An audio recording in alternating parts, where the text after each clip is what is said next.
Hello बच्चों, good morning. कैसे हैं आप लोग? और पढ़ाई बढ़िया चल रही है?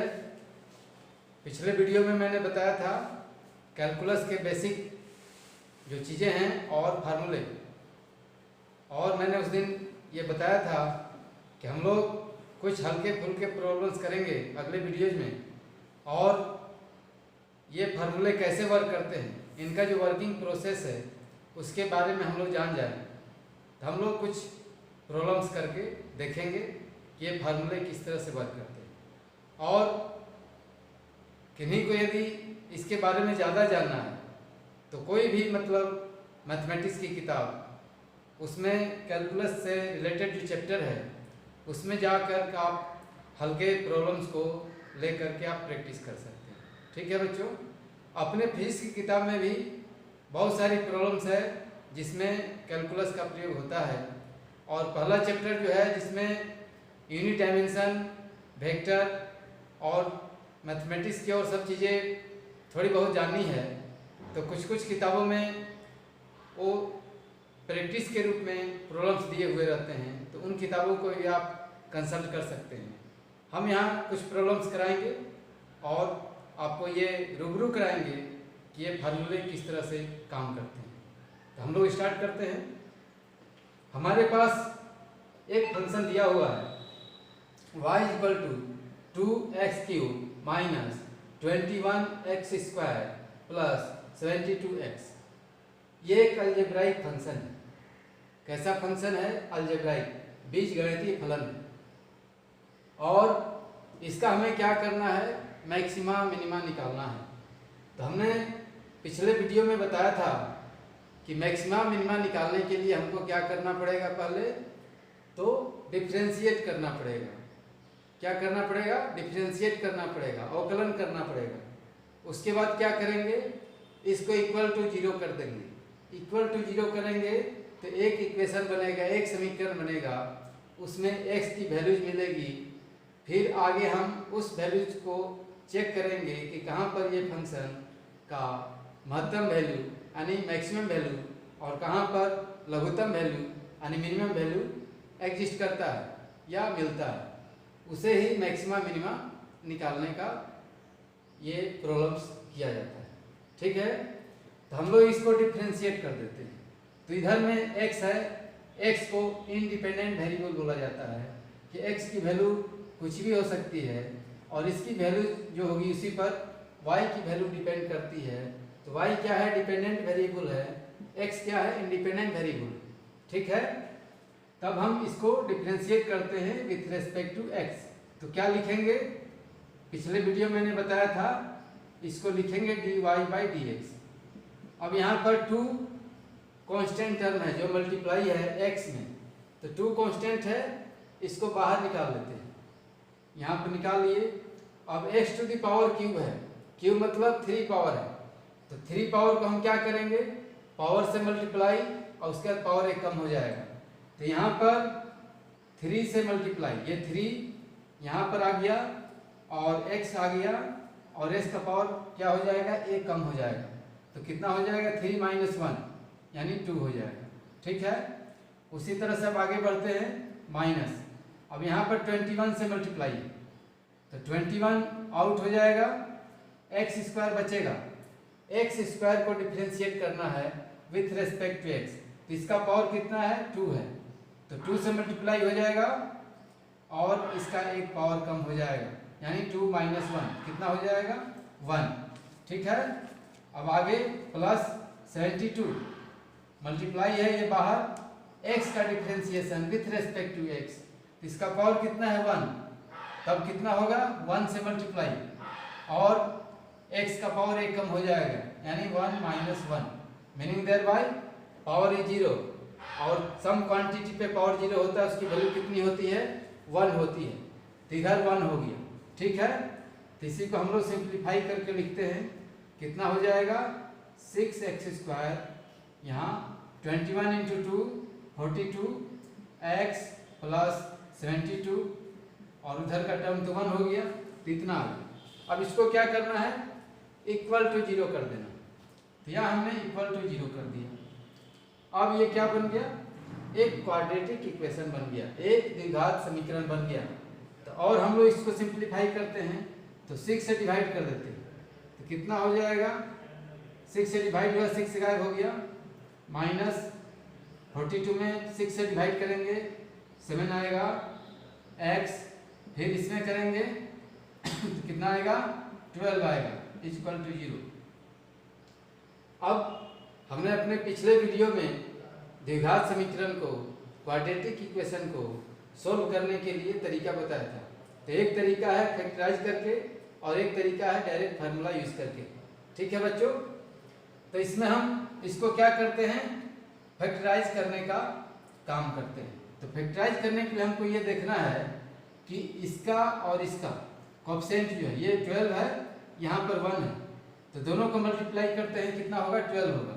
तो 12 के बराबर इस -7 को दो पार्ट में तोड़ते हैं जिसमें दोनों पार्ट को ऐड करने से -7 आए और मल्टीप्लाई करने से कितना आए 12 आए, तब फैक्टराइज हो सकता है।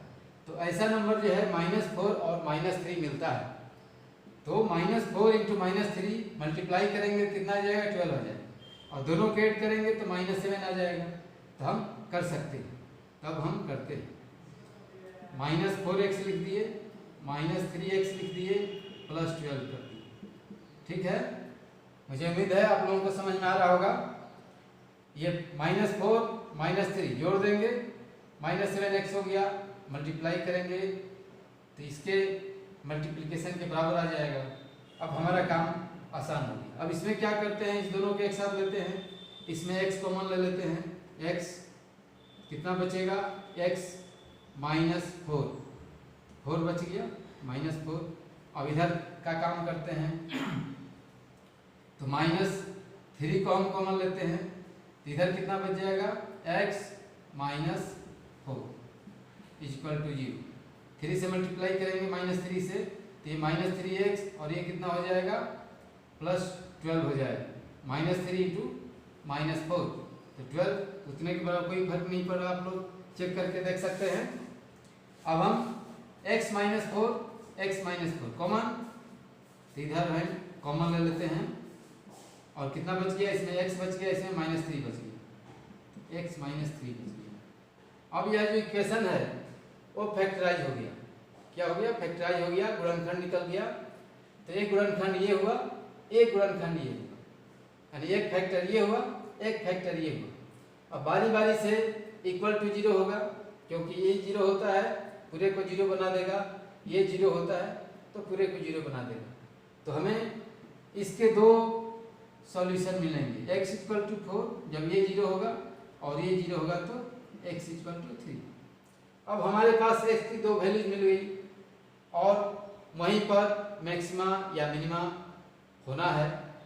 तो अब हमको आगे क्या करना है, इसको एक बार फिर डिफरेंशिएट कर देंगे, यानी ये टर्म जो आया वह एक बार फिर डिफरेंशिएट होगा।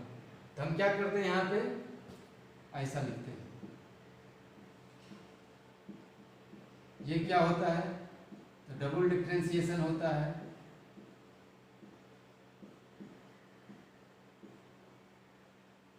तो हम क्या करेंगे, इतना इतने के बराबर है, इसको हम फिर डिफरेंशिएट करते हैं तो कितना आएगा, तो x का पावर 2 है, 6 बाहर तो 6 को बाहर कर दिए, 2 पावर है तो 2 से मल्टीप्लाई और एक पावर कम हो जाएगा यानी 2 - 1 तो यहाँ पर 1 आएगा, 1 को लिखने की जरूरत नहीं है, -42 x का डिफरेंशिएशन तो x पर पावर 0 हो जाएगा जो 1 के बराबर होगा, तो इधर भी कुछ लिखने की आवश्यकता हमें नहीं है। ठीक है, तो कितना आ गया 12x - 42। अब हम लोगों को चेक करना है कि 4 पे मैक्सिमा है या 3 पे मैक्सिमा है। तो मैक्सिमा के लिए ये वाली क्वांटिटी नेगेटिव आनी चाहिए। तो हम लोग 4 के लिए चेक करते हैं, when x = 4 तो 4 रख करके देखते हैं तो कितना आता है,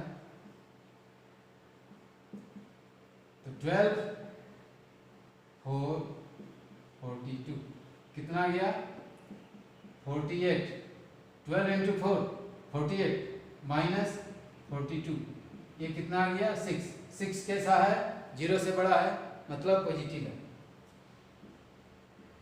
तो यहाँ पर क्या एग्जिस्ट करेगा, क्या यहाँ पर रहेगा, तो मिनिमा रहेगा। जब यह क्वांटिटी 0 से बड़ी है तो उस पॉइंट पर क्या मिलेगा हमको, मिनिमा। यानी x जब 4 करेंगे तो ये वाला जो वैल्यू होगा y का वो कम होगा, सबसे कम होगा। यानी x इक्वल टू 4 तो y इज मिनिमम। ये y का हम मैक्सिमा मिनिमा निकाल रहे थे। अब हमको यहाँ पता चल गया कि जब 4 रख रहे हैं तो ग्रेटर देन 0 आ रहा है, यानी 0 से बड़ा आ रहा है, तो वहाँ पर मिनिमा एग्जिस्ट करेगा। तो यहाँ पर 4 जब लिया जाएगा तो y की वैल्यू क्या होगी, मिनिमम आएगी। अब दूसरा पॉइंट बचता है x इक्वल टू 3। अब यहाँ पर चेक करते हैं तो कितना आ रहा है, तो देखा जाए यहाँ पे तो 12 इंटू 3 माइनस 42, तो कितना हो जाएगा 36 माइनस 42, कितना आ गया -6। -6 आ गया। और -6 कैसा है, 0 से छोटा है। 0 से कैसा है, छोटा है, मतलब नेगेटिव क्वांटिटी 0 से छोटी होती है। तो यहाँ पर क्या हमें मिलेगा, हमें मैक्सिमम मिलेगा जब d2y/dx² जो सेकेंड डिफरेंशिएशन है किसका, y का, वह 0 से छोटा होता है, मतलब नेगेटिव होता है, तो क्या हमें मिलता है, मैक्सिमम मिलता है। तो जब x की वैल्यू 3 होगी तो y की वैल्यू मैक्सिमम होगी। इसको आप लोग चेक कर सकते हैं फॉर दिस फंक्शन कि x जब 4 रखेंगे वो वैल्यू और x 3 रखेंगे तब वैल्यू कौन ज़्यादा है कौन कम है। तो इस तरह से आप चेक कर सकते हैं कि हमारा जो मैक्सिमम मिनिमम वाला फार्मूला है वो किस प्रकार वर्क करता है, सही वर्क कर रहा है या गलत वर्क कर रहा है। हमने जो पढ़ाया वो गलत पढ़ाया या सही पढ़ाया, आप बिल्कुल अपने घर पे इसको चेक कर सकते हैं। ठीक है, अब हम लोग आगे बढ़ते हैं। तो आपने इस फंक्शन के साथ एक डिफरेंशिएशन का तरीका भी आपने सीखा कि कोई अलजेब्रिक फंक्शन है जो x के या y के पावर के रूप में दिया हुआ है, उसको हम कैसे डिफरेंशिएट करेंगे, और डिफरेंशिएट करने के बाद ही मैक्सिमा मिनिमा निकाला जाता है। तो हमने मैक्सिमा मिनिमा भी निकाल लिया और डिफरेंशिएशन भी कर लिया। तो हम लोगों ने दो चीज़ तो सीख ली, एक डिफरेंशिएशन हमने सीख लिया, दूसरा मैक्सिमा मिनिमा निकालना भी सीख लिया। ठीक है, अब हम लोगों को इसी फंक्शन को इंटीग्रेट करके देखना है कि कैसे इंटीग्रेट करते हैं। ठीक है, फार्मूला की यूज़ करके हम लोग इंटीग्रेट करते हैं और इंटीग्रेशन का भी प्रोसेस हम लोग जान लेते हैं कि क्या है। हमने ज़्यादा फंक्शन नहीं लिया है, एक ही फंक्शन को लेकर के हम इसी पर सारे प्रोसेस को हम करना चाहते हैं ताकि आप लोगों को एक मोटा मोटी जो है दिमाग में आ जाए कि कैसे क्या होता है। ठीक है, और ज़्यादा से ज़्यादा पढ़ाने से ये लगता है कि हम फिजिक्स पढ़ रहे हैं या मैथमेटिक्स पढ़ रहे हैं। हमें फिजिक्स पढ़ना है और फिजिक्स में जो मैथमेटिक्स हमें यूज़ करना है, तो बस उतना के लिए हम मैथमेटिक्स पढ़ रहे हैं। तो हमारा उद्देश्य यही है कि आपको एक समझा देना है कि इसमें इंटीग्रेशन कैसे होता है। ठीक है, तो हम लोग आगे बढ़ते हैं।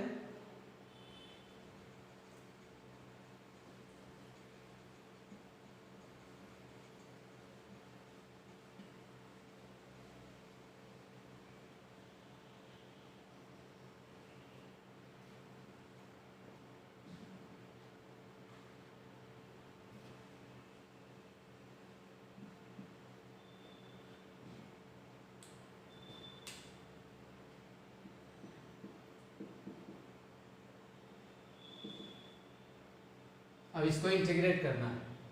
यहाँ लिख दिया जाएगा कि integrate with respect to x। Right hand side में जो x वेरिएबल है उसके रेस्पेक्ट में हमें क्या करना है, इंटीग्रेट करना है। तो इंटीग्रेट करने के लिए हम क्या करेंगे, dx से मल्टीप्लाई करेंगे y dx और साइन ऑफ इंटीग्रेशन लगा देंगे। तो क्या मिलेगा, y का इंटीग्रेशन मिलेगा विथ रेस्पेक्ट टू x। और इंटीग्रेशन क्या है, रिवर्स प्रोसेस ऑफ डिफरेंशिएशन। कैसा है, रिवर्स प्रोसेस ऑफ डिफरेंशिएशन, यानी अवकलन का उल्टा समाकलन होता है। ठीक है, तो हमारे लिए y के लिए क्या लिखा हुआ है, इतना लिखा हुआ है। तो y की वैल्यू डाल देंगे, कितना होगा 2x³ minus 21x² plus 72x dx। अंदर में हमने क्या किया, y की वैल्यू डाल दी जो राइट हैंड साइड में दी हुई है, क्योंकि हमें डिफरेंशिएशन में x के रेस्पेक्ट में, यहाँ इंटीग्रेशन भी x के रेस्पेक्ट में, क्योंकि ये राइट हैंड साइड में जो वेरिएबल दिया हुआ है, जो इंडिपेंडेंट वेरिएबल है, उसी के रेस्पेक्ट में हमको क्या करना है, इंटीग्रेट करना है। क्योंकि y तो हमेशा डिपेंडेंट फंक्शन है, यहाँ पे डिपेंडेंट वेरिएबल है, तो x के रेस्पेक्ट में हम इंटीग्रेट करना है। और अगला जो फंक्शन आएगा उसमें भी इंडिपेंडेंट वेरिएबल x होगा और डिपेंडेंट वेरिएबल जो लेफ्ट हैंड साइड में आएगा, यानी इंटीग्रल जो होगा वो डिपेंडेंट वेरिएबल होगा। ठीक है, तब हम लोग आगे बढ़ते हैं। तो इसमें dx से अलग अलग मल्टीप्लाई करके और फिर ये इंटीग्रेशन का साइन भी अलग अलग लगाते हैं, तो कितना आ जाएगा 2x³ dx माइनस, जो प्लस होगा तो प्लस, माइनस है तो माइनस, माइनस लगा दिए, और 21x² dx plus 72x dx, और यहाँ भी इंटीग्रेशन का साइन लगा दिया। अब हमारा काम एक स्टेप आगे बढ़ चुका है। ठीक है, अब इसमें जो जो कांस्टेंट है उनको बाहर निकाल करके हम लोग रखेंगे। अंदर में जो वेरिएबल टर्म्स है वही रहेंगी,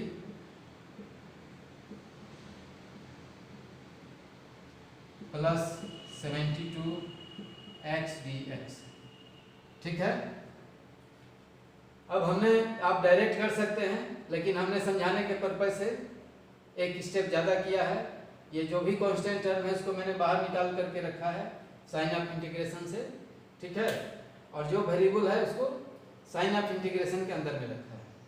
अब हम इसमें क्या देख रहे हैं, x का पावर 3 है, यानी क्यूब है, तो इंटीग्रेशन में क्या होता है, एक पावर बढ़ जाता है, तो 3 में एक बढ़ेगा तो क्या होगा, 4 होगा, अब 4 से ही डिवाइड करना पड़ेगा हमको।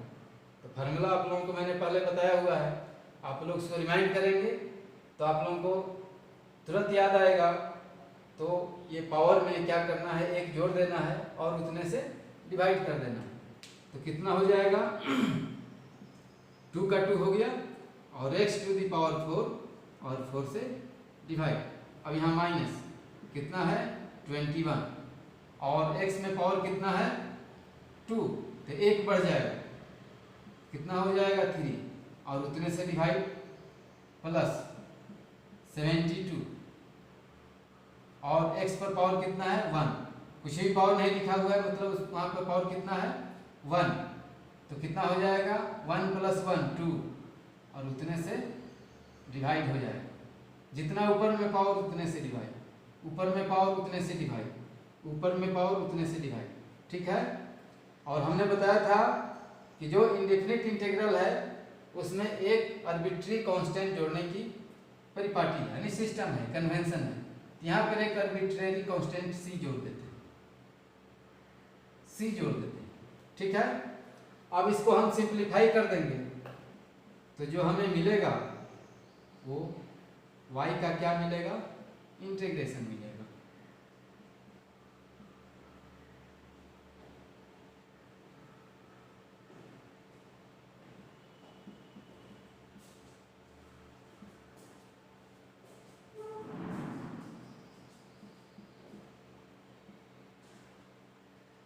तो y जो यहाँ पर है उसका हमने इंटीग्रेशन किया तो इतना आ गया। ठीक है, इसमें जो भी पावर था उसमें हमने एक जोड़ा, उतने से डिवाइड कर दिया। 3 था 4 हो गया, 4 से डिवाइड, 2 था 3 हो गया, 3 से डिवाइड, 1 था 2 हो गया, 2 से डिवाइड, और एक आर्बिट्रेरी कांस्टेंट यहाँ पर हमने जोड़ दिया। प्रोसेस यही है, और कुछ हमें नहीं करना है। ठीक है, तो हमारे पास सिंप्लीफाई करने के बाद कितना आ गया, इतना आ गया। 2 से ये 4, 2 टाइम्स डिवाइड हुआ, 2 आया, यहाँ पर 3 से ये 7, उसके बाद 2 से ये 36। ठीक है, अब यहाँ पर बाई 2 है, तो इसको आप लोग और सिंप्लीफाई करके इससे मल्टीप्लाई कर देंगे 2 से, तो यहाँ बटे 2 जो है बाई 2 नहीं रहेगा, एक लाइन में एक टर्म आ जाएगा, एक जो आपका पॉलिनोमियल है एक लाइन में आ जाएगा।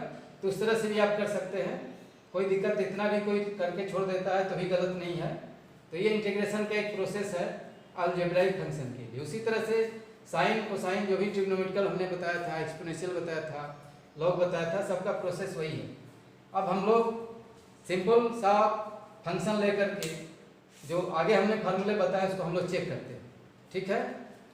तो अगला हम लेते हैं फार्मूला को चेक करने का।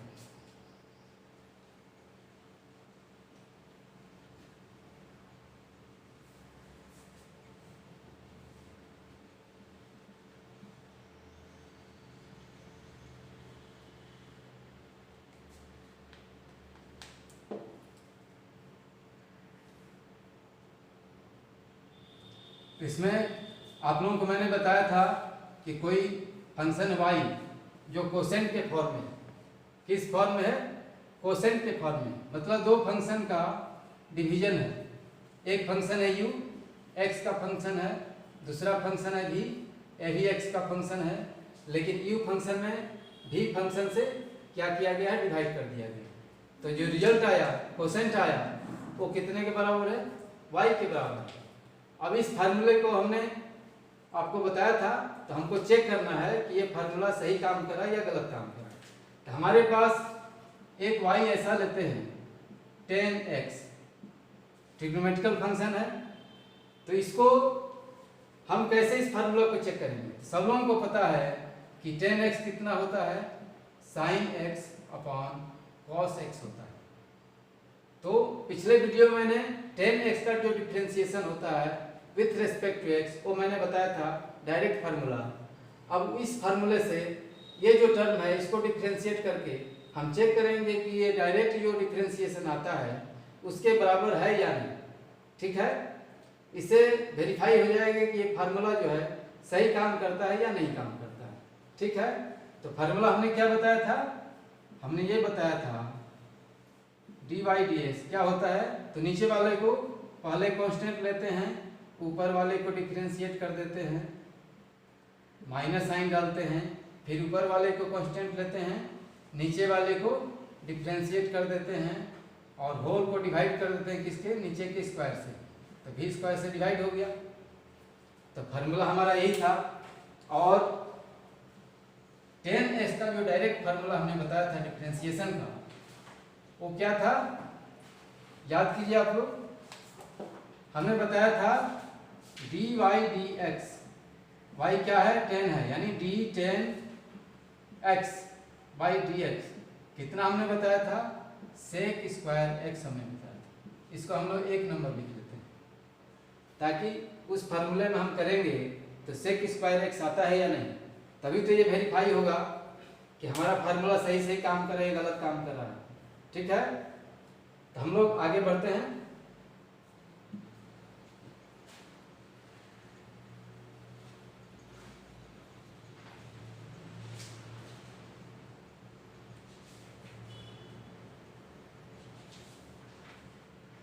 अब हम उस फार्मूले पर काम करते हैं। तो dy dx क्या करेंगे, नीचे वाले को कांस्टेंट रखेंगे, ठीक है।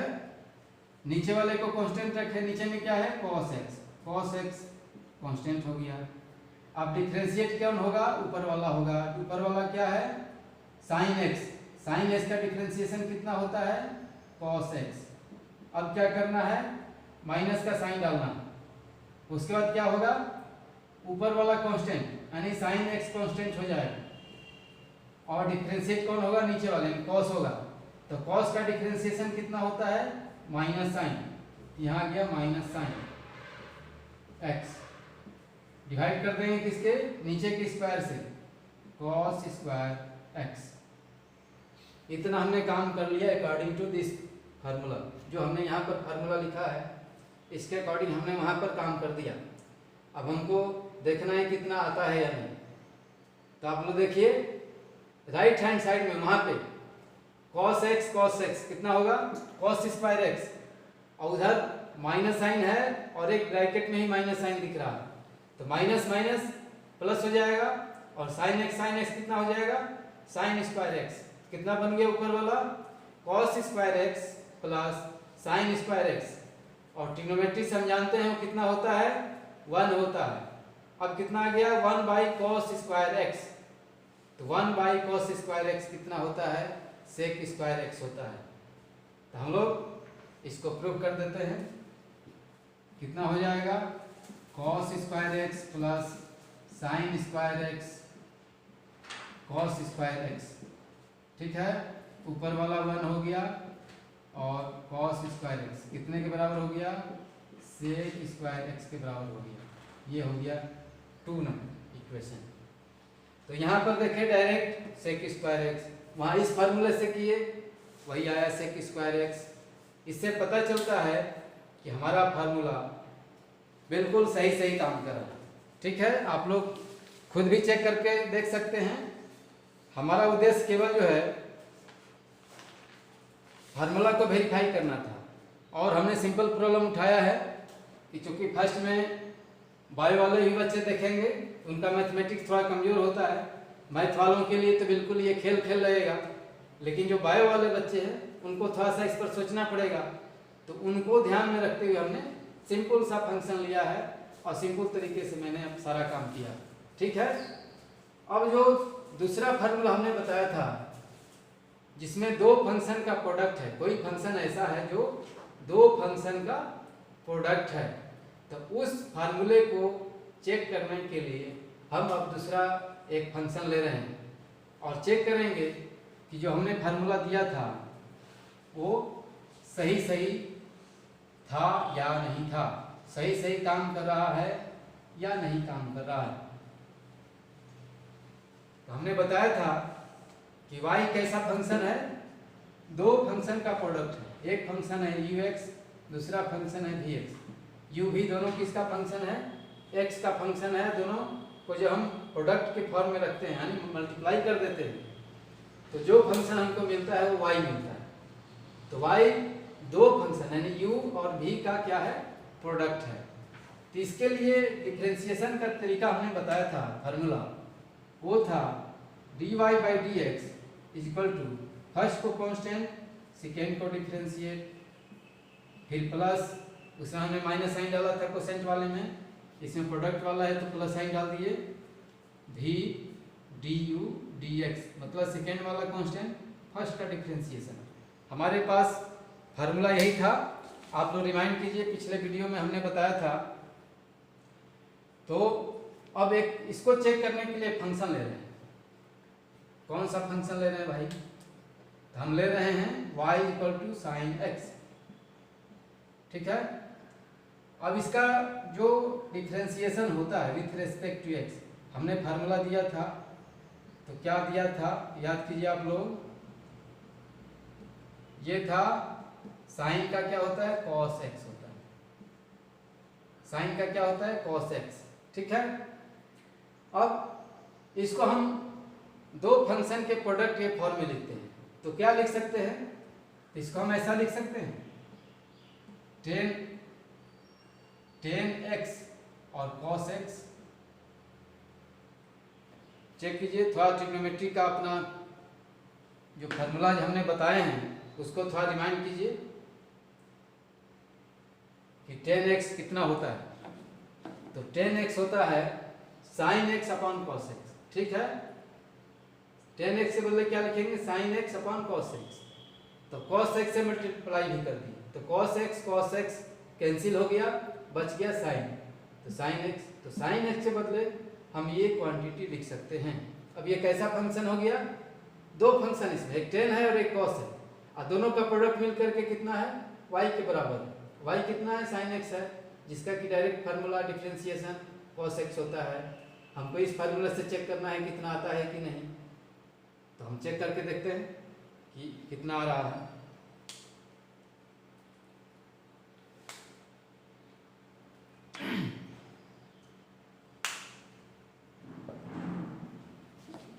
यहाँ पर हम लोग करते हैं